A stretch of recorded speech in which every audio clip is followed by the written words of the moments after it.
Afternoon. Hello. Let there be light. What? I said, and let there be light. Yes, that's much better. Behind me, so it looks dark if I don't turn on the lights at my desk. Yep. Okay. At last count, we had maybe 40 people registered. I know that everybody that registers doesn't necessarily show up, but I'm assuming that we'll have a good crowd. I think we will. Let me grab my book. Where did it disappear to? It's been walking around the house with me for days. Can you hear me, Cathi? Yes. Oh, good. Yes, I can. Yeah. Okay. Thank you. Mm-hmm.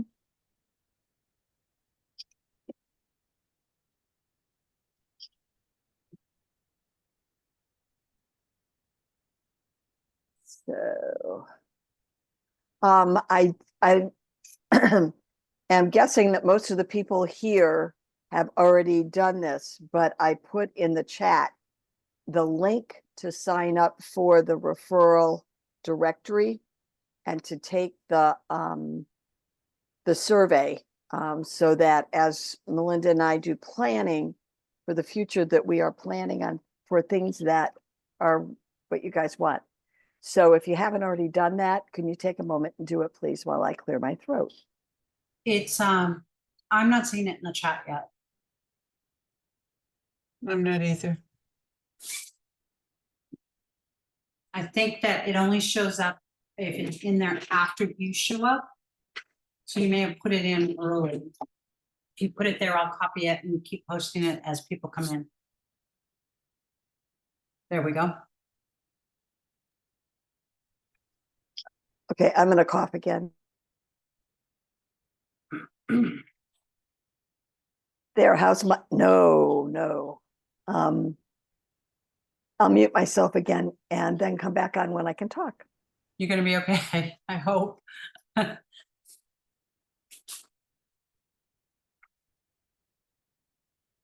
So while we are hanging out waiting, those who are on, I'm curious. I was working on a coaching session this morning with my business partner, going through my pipeline, and I told him how 3 of my deals are dependent on other properties selling in other states, and actually 4, and how some of those have really slowed up, even though we haven't slowed up here. Anybody want to share what's going on in their local market?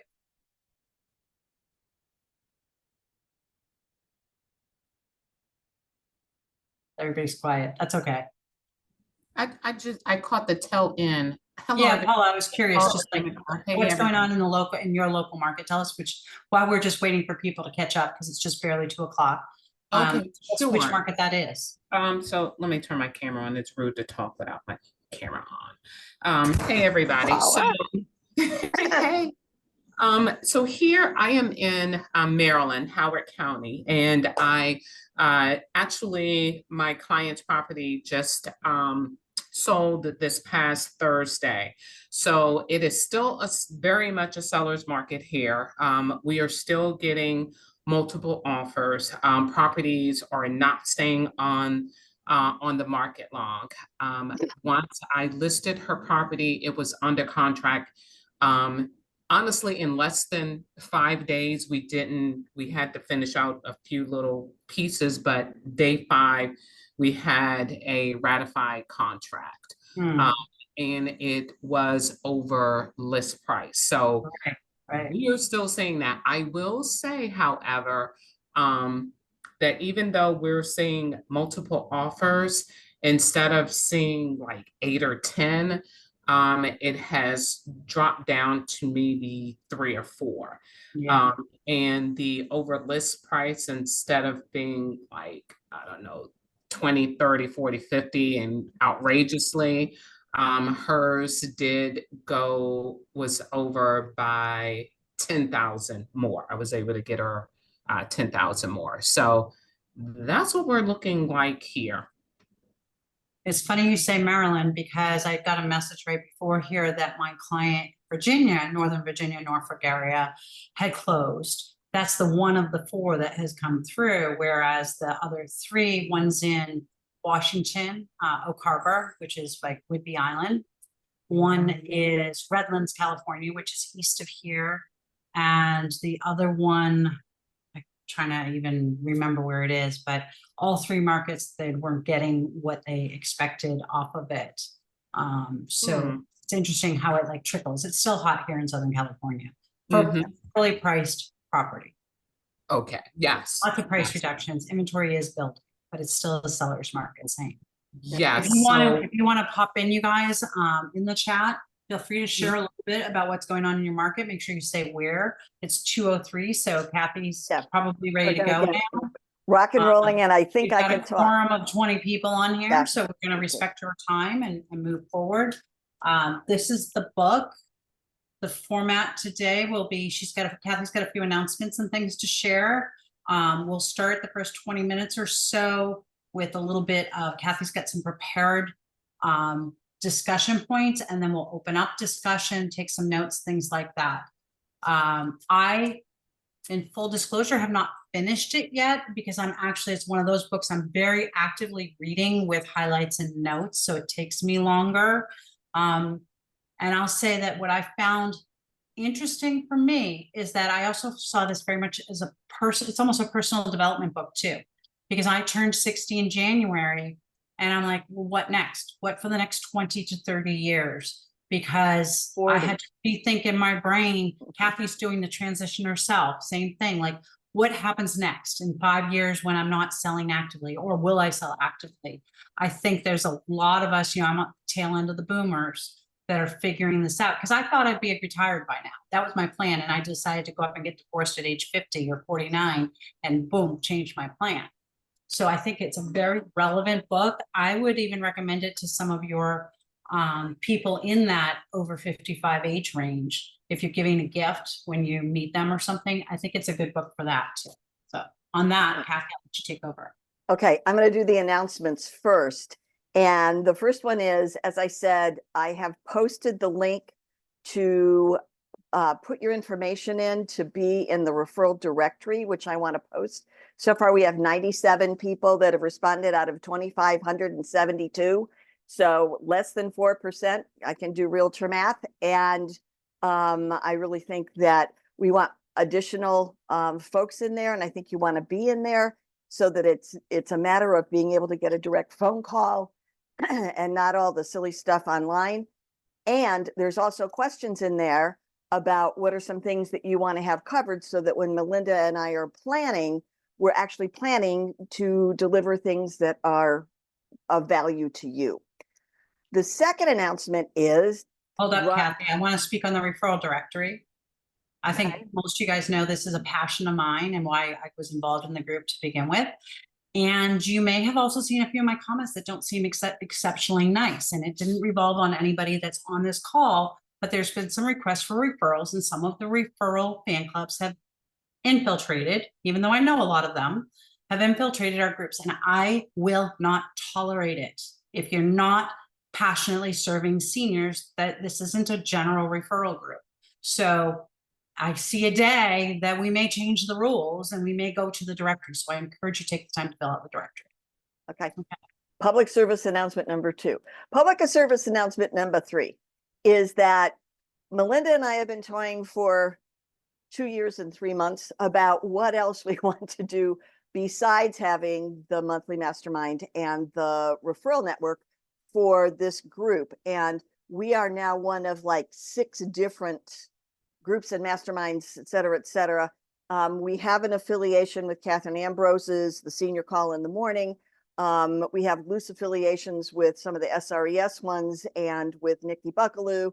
And so there is a lot of crossover, but we wanted to find something that was a little bit different. And so what we're going to do starting in July is that we're going to do senior success agent profiles. It's going to be a half an hour with agents that are really knocking it out. And what are they done? What are their, what was kind of their, I have a framework for it. What was their start? What were their struggles and challenges? How did they overcome it? What is their real secret sauce for success and what are they doing now? And so that profile gets to stay there. So when people say, you know, and they'll all be different.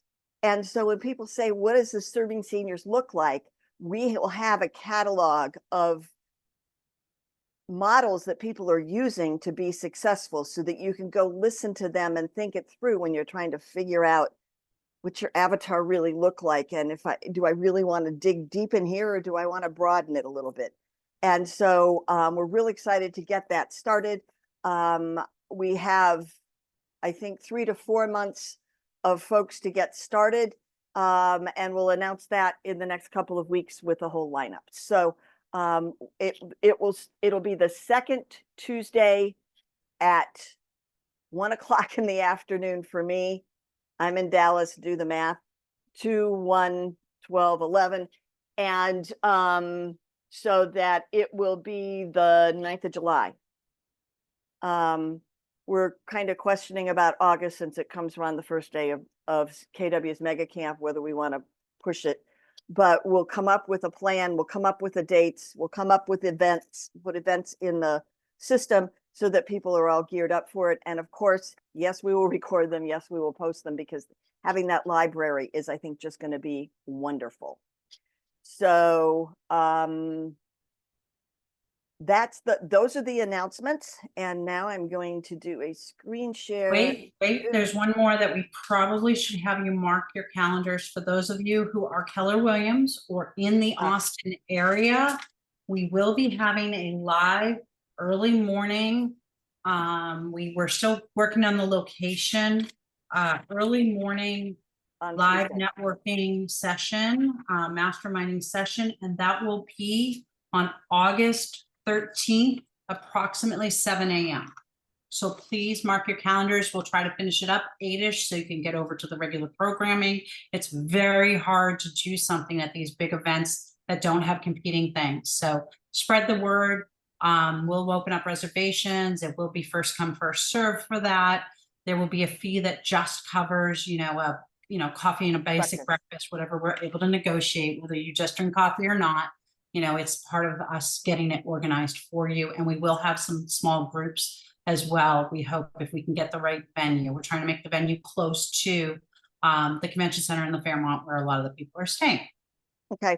And our theme is going to be funky family senior moves. Some of the challenges with with the families and really kind of talking about what our experience has been and brainstorming and helping people think that particular piece through. Melinda and I have both had them recently, and I'm sure that if we took a poll, we could find some that are even funkier. So that's exciting. Yes, and that's on the 13th at 7 o'clock in the morning. So stage, not age. So much opportunity for our seniors and for us. And I think this is awesome. Everybody knows that I'm really into the multidisciplinary approach to working our businesses so that we are working within the ecosystem of people serving seniors in their years that they are looking to move and either find a new right-sized house to age in place or to move into senior living in some variety. This pulls that lens back way up to look at what is the wider marketplace? What are the opportunities? How is our demographic, and it's this 10,000 people turning 65 every day market that they're talking about here. How is this changing the economic landscape and the business landscape in a lot of different ways? So I really like it. I loved that Susan Wildner Golden took this longevity with dignity and innovation approach to this. And I mean, in the back of our minds are always the people that are not doing this with dignity, that we are working very hard to protect seniors against exploitation. And this is really trying to make the marketplace and the wider commodity communities aware of how the senior world has changed, and it's focused on quality of life. it's a call to action to be an active participant in changing the conversation about older adults. I think we as the senior housing industry have a real stake in this and a real voice in this. And so I go back to the conversations I've had and the posts I've made after Bridget Potterton did the podcast with Jason Abrams on the Millionaire Senior Real Estate Agent podcast. And if you haven't heard that, please go back and listen. I know Bridget's talking about the divorce part of our market, but what she has said, what she says, and what she has done to position herself within the ecosystem that serves the people being divorced is the same thing that we need to do. Her level of expertise about divorce law and family law is really impressive. We need to have that same level of expertise about serving seniors writ large. Divorcing people are her peeps, seniors are our peeps, and we need to honor that and become much more knowledged. And it isn't just a checklist and yeah, I listened to this podcast, really understanding how all these pieces come together. And I think that's part of why this book is so awesome and will be with us for a while. In 2035, and that is only 10 and a half years from today, there will be more people over 65 in the US than people under 18. And the 100-year lifespans will become more and more prevalent. How do we shift what we sell, what we do, how we use technology, how we make technology user-friendly for the aging population? All of that is really important. How we look at, and we'll get into this, how much longer we are working. Melinda just said she was thinking of retiring this year when she turned 60, and that makes me laugh. But I was just getting into my second CEO-ship when I did that. And, you know, I'm still in here significantly older than she is with a runway that's still ahead of me. It looks a little different than it might have 5 years ago. It did 5 years ago, but I'm still in the game and many of my peers are. And so in the 100-year lifespan, we need to look at how much longer people are working than they used to. And there isn't this automatic, let's at 65, turn on the retirement music and get ready to go just play pickleball and maybe take a cruise. The economic impact of having this larger group of seniors is huge for all the senior serving industries, not just the ones that we think of first, but all of them, for innovation and for the wider economy.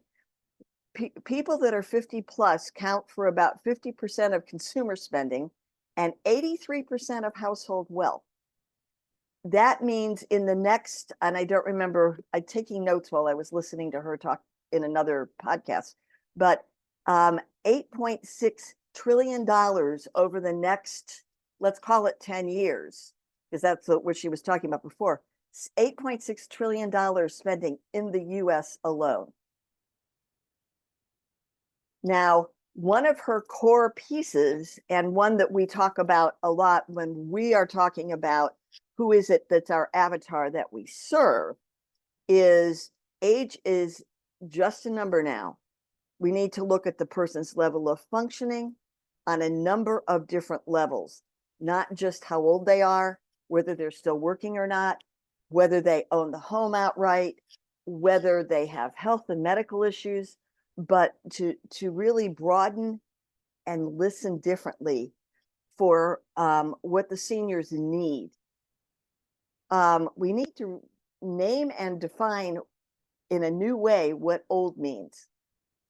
Some people get really offended about it. I earned senior. I earned it and I own it and I embrace it. Not everybody does. Ageism and stereotyping are really prevalent in our society, and a lot of it is very insidious.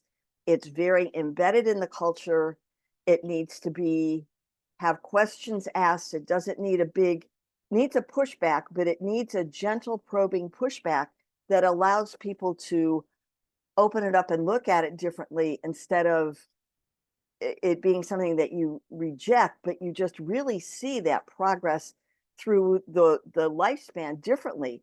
that one of her other statistics that she gave in the interview that I listened to is that more than half of people over 85 feel they can still work. And boy, what a difference that makes. So when you're looking at folks in the house that they live in, they may still want to go to the office.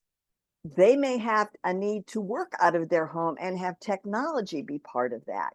Not just wider doors, but technology and senior friendly technology that is actually being produced very fast at this point. And, you know, we have a saying, you meet one 75 or 80-year-old, you've met one 75 or 80-year-old. In the book, they talk about Eduardo, Maria, Kim, and Kareem. And I'm not going to spend a lot of time on them, but those are 4 extremely different people in that age 75. For me, I have my client KK, who was 75, extremely vibrant. She beat stage 4 lung cancer and lived for 5 years beyond what the doctors thought. But when she started down the hill, she started down the hill quickly. I was in the process of selling her house when she had some real bumpy spaces. And so we needed to, even though she wanted me to go ahead with it, the family consensus was that we wait until she got stronger, which she did. We lost a bit of the market because it was in, her surgery was in May of 2022. And it was August of 2000, almost September of 2022 before we put that house back on the market. Think about what happened in that period of time. We got full asking price in a weekend. It was the only offer. We took it when it came, got it locked down and loaded, and we would have probably gone in the $15,000 over asking if it had gone in May. Those are really complex, nuanced conversations to have. But she was both a 75-year-old that was, when I started working her with, was just as sharp as a tack and dynamic as can be, even though she was not healthy on most counts. But she had all of these things that accumulated. And at the end, she was a very health compromised 75-year-old that we needed to work around very gingerly. My other client like this is Sue. She was 68, but she had dementia, and it was the beginning of COVID, and she had to go into lockdown, and her dementia escalated markedly in that situation. And so we had to do things really differently. She was only 68, KK was 75. They were both very different. They had been very young people for their age and got very old very quickly. That level of listening is really important. And I had asked Rebecca if she would kind of give some thought to the same dynamic and chime in with some thoughts of her own about her experiences with people in that particular age range and how different they can be. Yeah, hi. You know, this book has really opened up my mind of seeing things so differently. It's always easy in hindsight, right? But when my mom, I look at myself now and say, when my mom was my age, she was so different because she had a lot of illnesses. So it's definitely not a 65 as a 65-year-old. So I think it's really important to be able to identify and communicate properly with the way a person is and not just because of age. Yeah. And one of the things I think I can give for Rebecca's and my different experiences, I started my pre-licensing class the week I got my Medicare card. I made the shift into real estate and into real estate, as senior real estate, when I was 70, or when I was 65. And Rebecca is going full time into real estate and focusing on seniors when she's 65. So it's never too late to reinvent yourself either. And I think that that's really important. Yeah, and that's another thing I like about the chart that's in this book, because, you know, I first started thinking, well, here I am, 64 years old, starting real estate. Is this the right thing to do? And then it's like, okay, now I'm launching into seniors, and is it really the right thing to do at 65 years old? And it's like, you're constant being able to, this chart kind of gives you permission to go ahead and do that because it's okay. Yeah. Because in the past, this wasn't done. Right. You know, so I think it's really important throughout this, you're always growing throughout the Q stages. Right. And so I want to introduce Susan Golden's Bad Math, which I think is very clever because she's got 5 quarters, and the last time I looked, 4 quarters was a whole. But the starting quarter, the growing quarter, and then the Renaissance quarter and the legacy quarter with so much overlap. And those quarters 3 and 4 are the focus for us in working with seniors. But look at the amount of overlap. The first one's 55 to 85, and the second one's 75 to 100. So there's a lot of commonality, yet a lot of difference.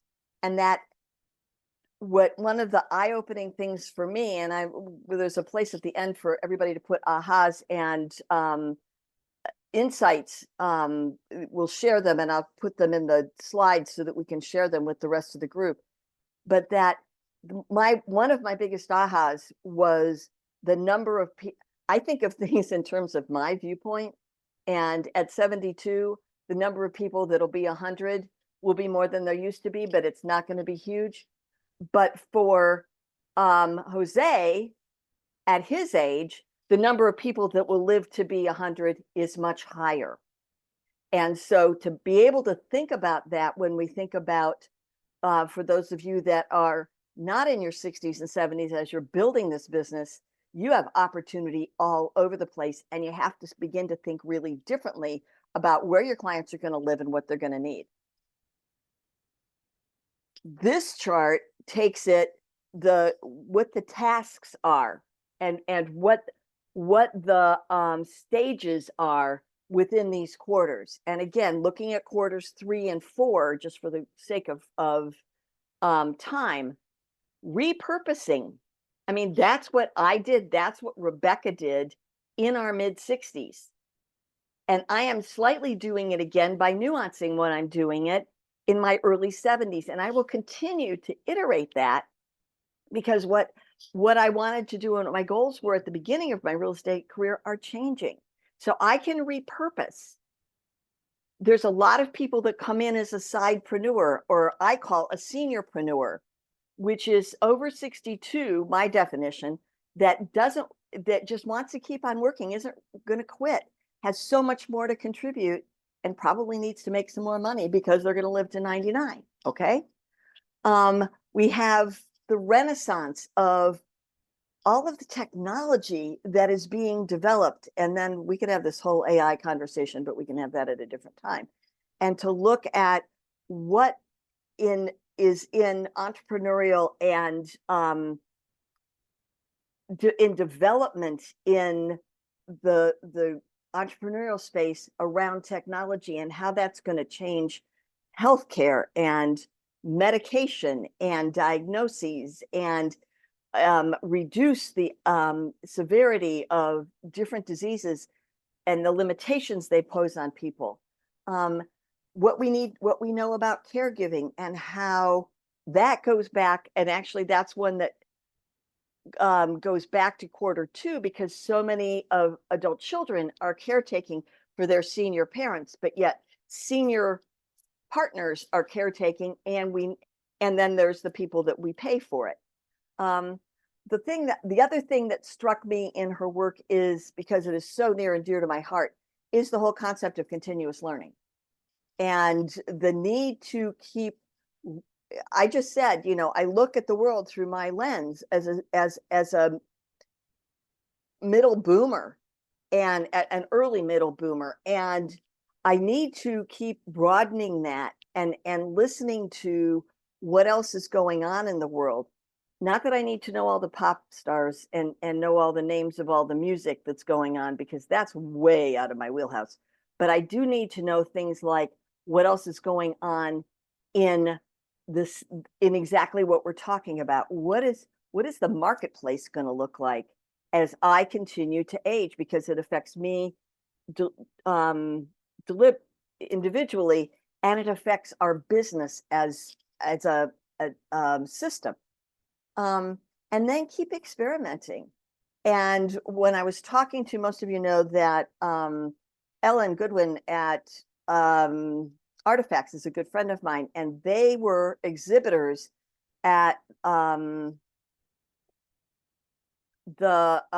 in Vegas. Every year they have it, the Consumer Electronics Show, and under the umbrella of the AARP's, there's the link for it's in another slide, but they're really part of a senior. All of their stuff is on electronic platforms. There's no physical piece of artifacts. It's all done on a platform. And so how is that changing the seniors world? Then you get into the 75 to 100s, and I'm not quite there yet, where you're looking at making a real transition, because maybe you were working and you were me, and you're getting a little older and you're not wanting to do it as much. You want to optimize your health and reset your life priorities, because now you have an opportunity to live another 10 or 15 years. I don't want to sit in the house and watch reruns of Law and Order and NCIS. That's just not what I want to do. What does my life portfolio look like? Not just my financial portfolio, but that also includes the house that I live in, and how the house has a big chunk of my equity. So these are the pieces where it really connects with us. The continuous learning, again, that one goes through all 3 of the last quarters. And what's the legacy? This is where, and if you read David Solly's book on that dynamic of conflict between maintaining control and leaving a legacy, this perspective we're being given in this book opens that up much wider than what does just my individual life have that we talk to our seniors about, but what is it in the context of its community, and what could they do that's even more? So what other resources can we give them? And so some guy at 105, 103 just got married last week. It was on the news, to a woman who was 97. They'd been living together for a long time. They just decided to make it legal. But after 100 questions are going to become more and more important to focus on as we go.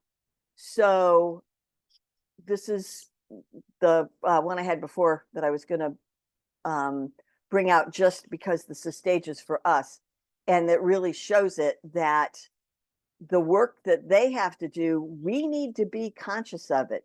So when we take the time to build the avatar of our perfect senior client, and when Melinda and I did the business planning last October, one of the pieces of feedback we got was how much people appreciated our spending some time talking about who's your senior, because you've got to build a budget around it. You've got to dig deep around it. And I don't know if she's on here, because I keep quoting Tina Lowe about what she said to me last week, which is that I said, how do you think you went from struggling to success? She says, I identified the seniors I wanted to work with. I knew who was between me and them. I got with those people. I got that system built out, and I keep feeding it and nurturing it. So who your avatar is, if it's folks that are going into senior community living, you're going to have a lot of similarities, but some new opportunities within there, because that whole industry is going to begin changing based on all the stuff we just talked about. If it's folks before that are moving around the country to be closer to kids, closer to cruise ships, closer to golf courses, closer to beaches, then really needing to dig down and talk to them about how much are they going to continue to work? What are their needs going to be in a house that's different than it just being a Dell Web house? Are there things that they're going to need that are different and specific to what they are repurposing their life to be, what they're seeing their renaissance to be? So, and then what innovations do you make to your services to make sure that you're able to meet some of their needs? Who do you partner with to do that? That's beyond placement, senior living, senior move management, downsizers. And how can you be a part of a conversation in your community that helps seniors writ large? Everybody has a senior. How can you be in your community a leader that helps people better prepare to think through these lenses? I was fortunate in the city of Alexandria, in the chamber and in the city, we had both senior-friendly Alexandria and dementia-friendly Alexandria.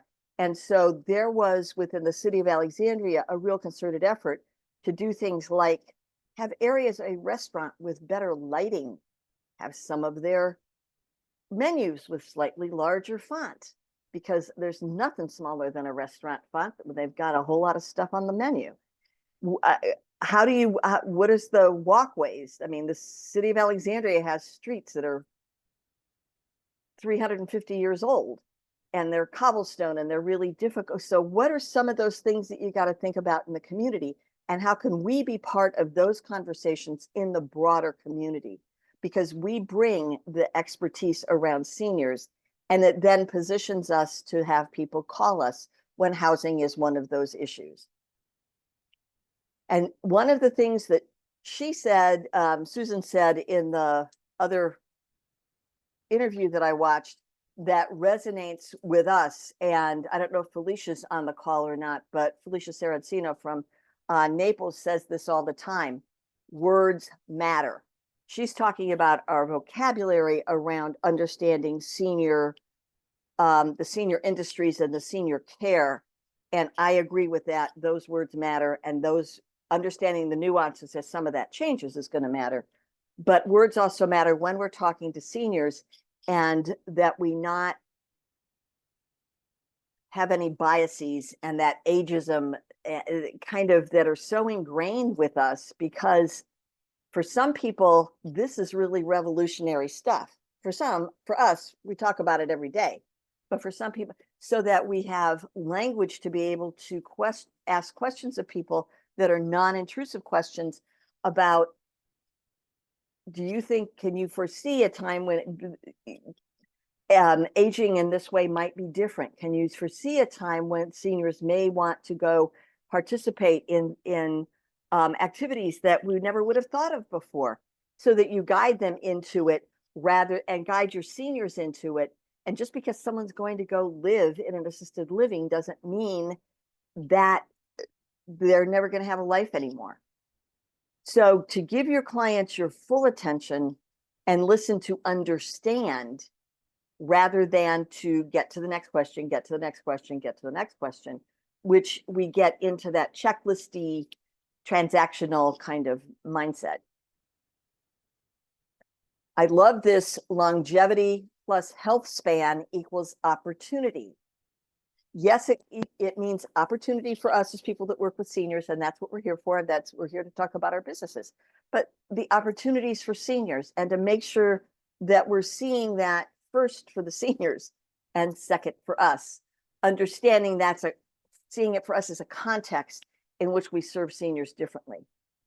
The importance of lifelong learning, helping them understand, you know, one of the conversations we've been having in the other groups is that there are a lot of folks that still think, when we say that we're going to take them to tour senior living communities, that they're going to be going to what we now call skilled nursing facilities, but they're going to be going to nursing homes with people drooling in the hallways in their wheelchairs that nobody's paid any attention to for 2 hours.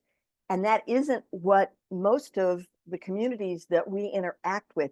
So how do we help engage and go lifelong learning, and then ask them, these are the things you like to do, gardening, having the dog with you. These are things that are, what are some things that you might want to do and build on once you don't have to worry about the house anymore?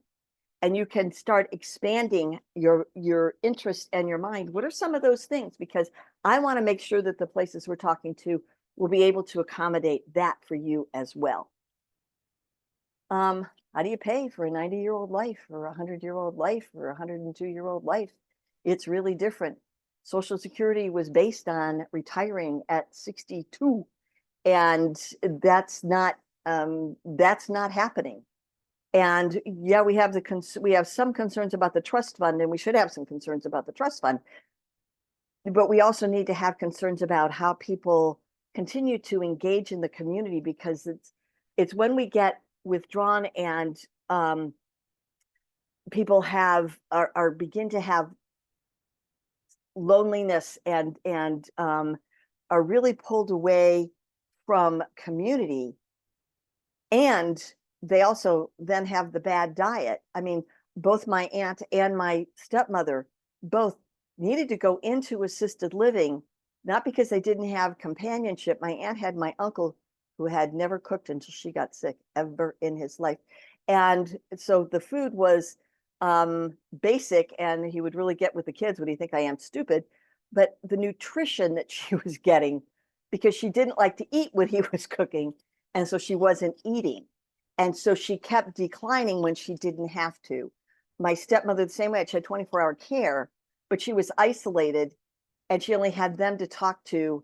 People weren't checking on her and kind of seeing the bigger picture of how she was.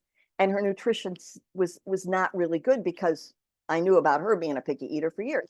So there's some real important pieces about how we communicate what the benefits are when we're talking to the kids about the cost and the cost benefit analysis that has to do with what the opportunities are for seniors moving into senior living communities. We're working longer. Here I am. There Miss Susie Q is. We're working longer, and people that want to age in place, really understanding the concepts of universal design and safe aging in place, and being able to go in and assist people to live for a couple more years in that house that they've loved for 60 years before the event happens that has them move out. But you allow them to the dignity and the care to be able to stay there. Maybe you can put a reverse mortgage in so that they can do some real good renovations as well. Taking that, I already talked about this a little bit, so I'm not going to go much farther, is the age-friendly communities, the village communities. I've talked before about the villages. And if you're not familiar with them, I know that they're all over the East Coast. I don't know, and I'm not talking about the villages being the city in Florida. I'm talking about them being volunteer nonprofit organizations where the communities help the seniors stay in place and stay safe. And they come in and take them to doctor's appointments. They help with things around the house. They change out the air conditioning. They clean out the gutters, et cetera, et cetera. And it's the community staying with the senior to help them stay in place. But doing that, because the seniors that volunteer are able to do some of these Renaissance things to stay active and engaged. And then there's startups, and that's a link. And let me go to it, and I will put it in this is the Age Tech Collaborative that I was talking about, that AARP has. And oh, here you go. You come down here, all of these, this is Braze Mobility, robotics, biocare, the Can Do Tech is, and everybody knows that I love Can Do. It's about creating technology that's senior friendly. There's a boatload of these in here. So I will, now that I've gone here and copied it, can you see it, or am I? No. Oh, okay. I'll come back to it in a minute. I've got you guys in the way of getting to stop share.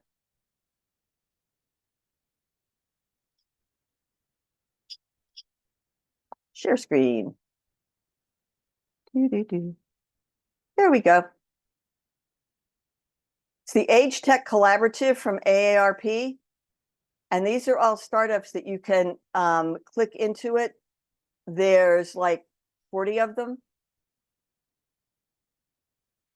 60 of them that you can just go through and you can learn more about what they do. And I will put that link in the chat right now before I forget. And then let me put the screen back on to the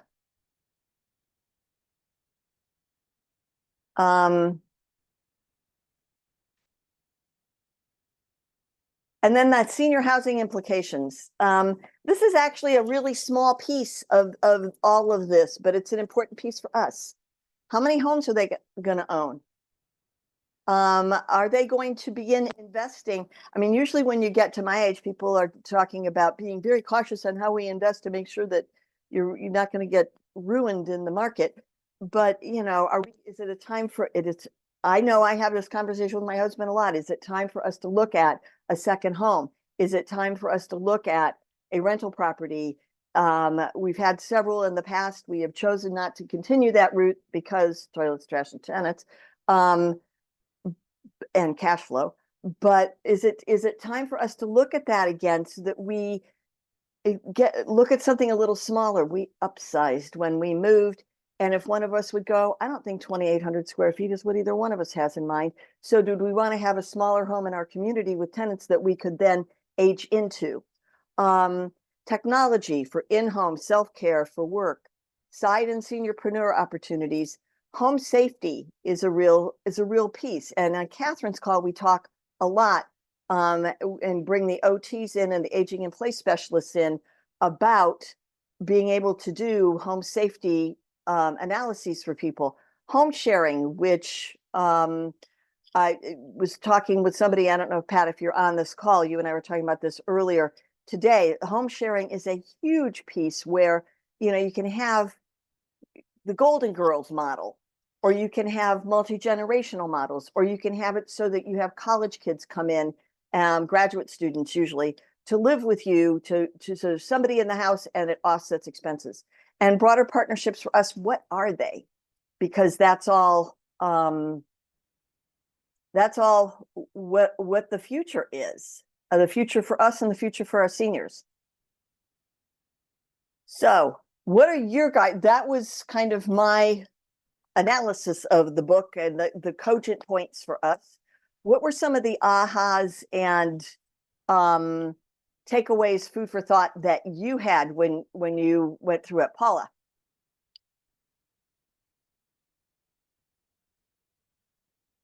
And just raise your hand, just like she did. She's a great role model. So I thought it very interesting and somewhat rewarding when you were showing the chart of the different quarters. And as I'm looking through that, I could identify with quarter two, which it said at the bottom, age 55, this was a relaunching. So I just started in the real estate business just over 3 years ago. After spending almost 20 years in the medical field, I thought I was going to retire there, had the benefits and the South, you know, all of that great stuff. And then, of course, COVID happened and changed everybody's lives. So starting this new career at 50 plus was somewhat overwhelming at first, you know, because in my mind, that's typically like what real estate agents are when they're starting like to retire or get out of this business.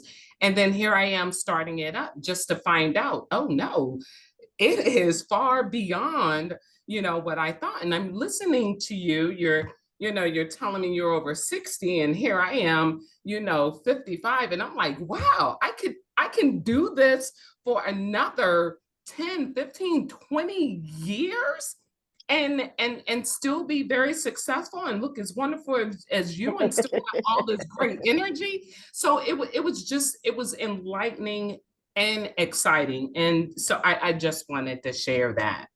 Well, thank you. And yeah, I think that we need to begin to look differently at what age means in general. And there's so many, Valencia put that they had that the AARPH Tech folks had a longevity summit last weekend to look at their Facebook page. There are so many resources out there for us to begin to just spend, if you spent 1 hour a week, just digging on what's new in Northern Virginia. I was involved in several senior networking groups, and in one of them we had thank you. There's a lot to be said for cosmetics, but Jennifer said I look great.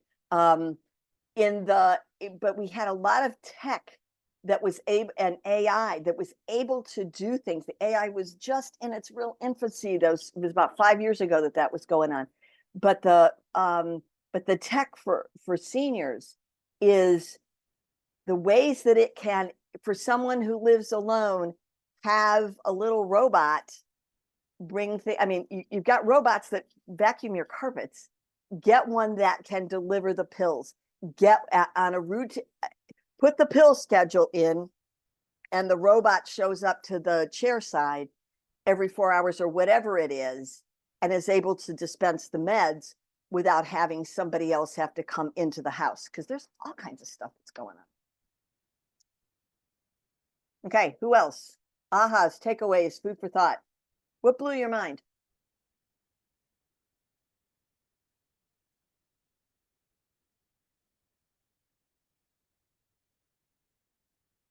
Nobody? Gave me hope because I am in my 70s, and it made me feel better about what I'm doing, and that I had hope that I could start. It's a nuance to the real estate career, but it just made me feel like, yes, you can do this. It's okay. And I love learning. That's the other thing, is I really enjoy learning. And so I guess and I love the 5 stages. And since I've learned that, I've noticed the people that I run into in the assisted living or the other places where I go, and I look at their condition, and I know their age, or they tell me their age, and you see it in the chart. It's exactly what she has here. Exactly. Okay. Sue, I think that's a huge takeaway. And I don't know if you were here yet when I said that when we first started, that giving of hope. That's why I think it actually would make a very good gift to our clients. And the 5 quarters, Paula, the one you mentioned, Q2, I actually think she missed it. I think it should be grown to like age 60 in that one with some more overlap, because I see an awful lot of reinvention happening in that 55 to 60-year-old among our peers and colleagues and friends. But I think it's extremely powerful. And like, I got excited about, I have notes in the margins about opportunities for like my next seniorpreneur project when I finish this phase. Like, okay, how can I serve other aging peers, and what business opportunities there are? So I think that's exciting. Yeah. Next up, I think we have Andy here. Or it says Andy Norton, but there's 2 of you in the picture. There we go. Oh, almost. There you go. Take it off. There you go. Okay. So those of you who are real estate agents might want, and if you don't know the name Maxine Gellens, Gellens, if you go onto YouTube and just type in Maxine Gellens, what will come up is an interview that Tom Ferry did with Maxine at his convention a few years ago in Dallas. And he interviewed Maxine because at the age of 80, she had made $3.1 million in commissions, not in sales, but in commissions. And as part of the interview, it developed that she made over $1 million for the very first time in her career at age 61. And her progression into superstardom only began in her early 60s. And it's a phenomenal interview. And if any of you are looking to explore, I guess you'd say. I'm constantly being bombarded by emails asking me, can you do this? Oops. Yes. If any of you are looking to explore what is the possible, because there's a tendency to think, oh, you know, at a certain age, and certainly one of those ages might be 80. You think, oh, no, I can't do that. But to know that there are other people who have done it and have blazed that trail. So check out the interview with Maxine Gellens for sure. Thanks for that, Rebecca. Sorry about that noise. I put the link in there. Okay, so it's easy for you guys and it'll be in the notes section here. I've got the link for the Facebook group for the Collab Tech. I've got other links, another one from a colleague I network with about Living to 100 Club and good podcasts. Andy, it's funny that you mentioned that. Maxine is actually in my market. She's a La Jolla agent, like legacy agent. So I knew exactly who you were talking about. And I didn't know that about her not getting into it until she was later, because she was already a legend when I got into it 10 years ago. So that's pretty exciting. Okay, Rebecca? Yeah, be careful. You click on those links and then it starts the video. Yeah. Well, you got to make sure you're on mute. Sorry about that. The biggest takeaway for me on this is, you know, when you see, like, because normally you see someone who's 70 or 75 or whatever the age may be, and you just think, like you said, 75 is not the same 75 in everyone. So it makes you look at people differently and assess them differently. And instead of just looking at them in their age, you look at them as far as mobility, health, and you look at them differently, and you approach them differently. And that's the biggest takeaway for me. Okay. Thank you for sharing. Patty, what do you got? Just the book, just in general with the senior call, and just with you, Cathi, just this whole thing about the seniors and aging and, you know, people considering what's old. I love how this breaks it down about the health span versus lifespan. And Oops. everything they talk about is Hang on, I fluidness. just did that. What's that? I just did what everybody's saying, is that I went to find a link for you and I ended up with the video. So sorry. Go on. But just, you know, just the fluidness of the wording for this book, you know, the dynamic demographic, continuous learners, repurposing of their life. I just, you know, it's all positive is how it talks. Valerie, who's on the call, she just started the radio station. That's who interrupted you when I went to the link, because she. Oh, did she? Okay. Yeah, I love her to right, death. Right. And, you know, just, you know, as far as just being able to get the word out that, you know, it's not the same old as my parents and stuff. And just everybody that I talk to, it's like, well, I don't feel old. And we were with an 80-year-old yesterday. I don't feel old. My other friend turned 82. I don't feel old. So what is a senior? So that's why this whole process has been so amazing to me. Just, you know, I love that you guys are just bringing this up and opening it up to all the communities instead of just Keller Williams. I mean, just, you know, totally grateful for it. Yes. And this is about elevating the level of service in the entire industry. It isn't, and all of us have to be in this because we're better together. Paula. I just wanted to quickly share, there's a very seasoned agent here in my brokerage, and he and I was speaking, and he wanted to know what I was doing. So I was, you know, all excited and telling him all about, you know, being a seniors real estate specialist, really focusing on the senior community and working at becoming a certified senior housing professional.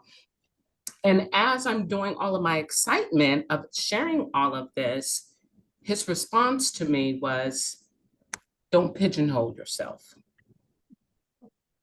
And for a second, I was actually taken back. I was taken back for a second. And then I was just like, but wait a minute. No, I didn't have all of the numbers and the facts about the aging of our nation, and how many of these are going to be older adults, and you know how the senior population was going to be required. A lot of services are going to be required for them. So there is no way I can, you know, pigeonhole myself. But you know, he's not into this and not privy to the information I had, but I just thought it was interesting looking at the stats and comparing that to the conversation, you know, that I just recently had. And a lot of the conversation that we've had in those other rooms is about the issues about the stigma of being a realtor, because people don't get it. And it's hard for us. And the stigma of our being senior realtor specialists, because even within our brokerages and communities, other people, our peers don't get it. Not just that the general public doesn't get it and realtors have a bad rap, but within our own industry, people do not understand this. Jen, you had your hand. Where did you go? You moved around on my, there you are. You moved down. Did you have something you wanted to add? I just learned about the book last week on the senior call.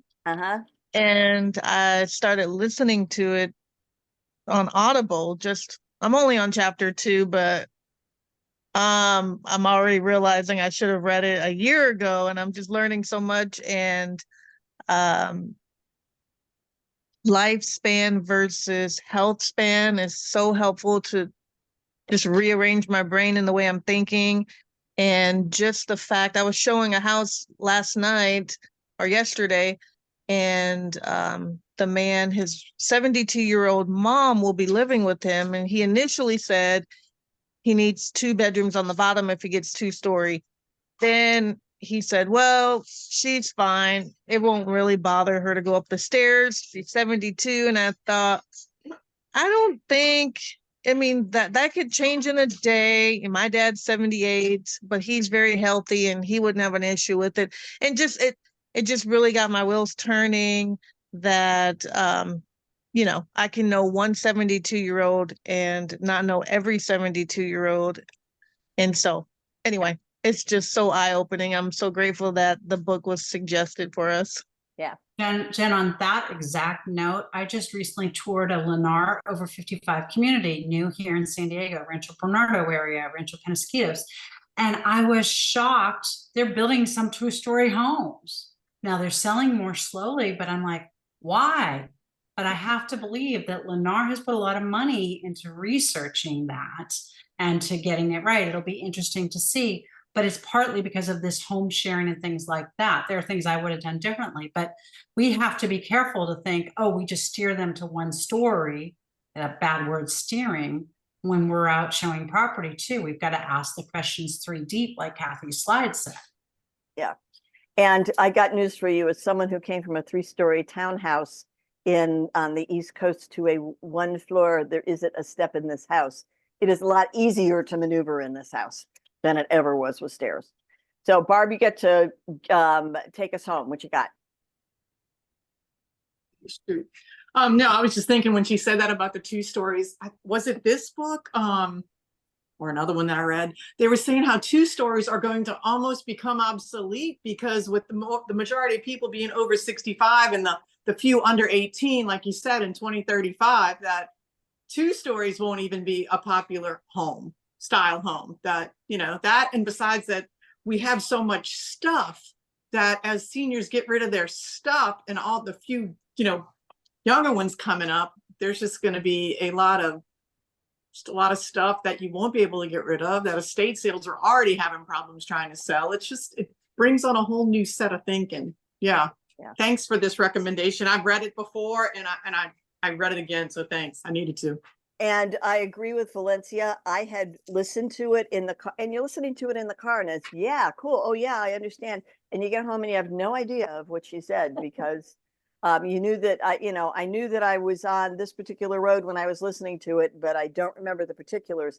And I have gone through it with the highlighter and with the pen, and listen to her. Just Google Susan Wilner Golden, and there was a there it is.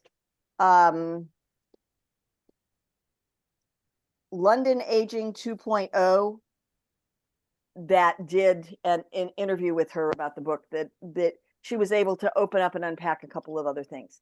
So thank you all for being here. This has been a delightful conversation as usual.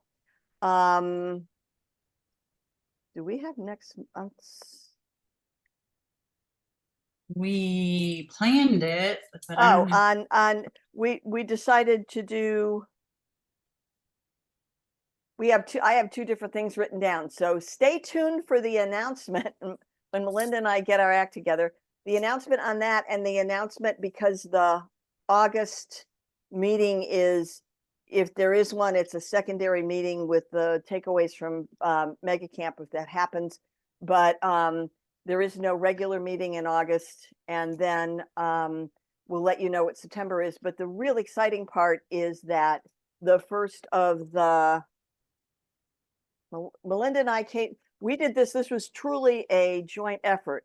Senior Success was mine. Agent Spotlight was hers.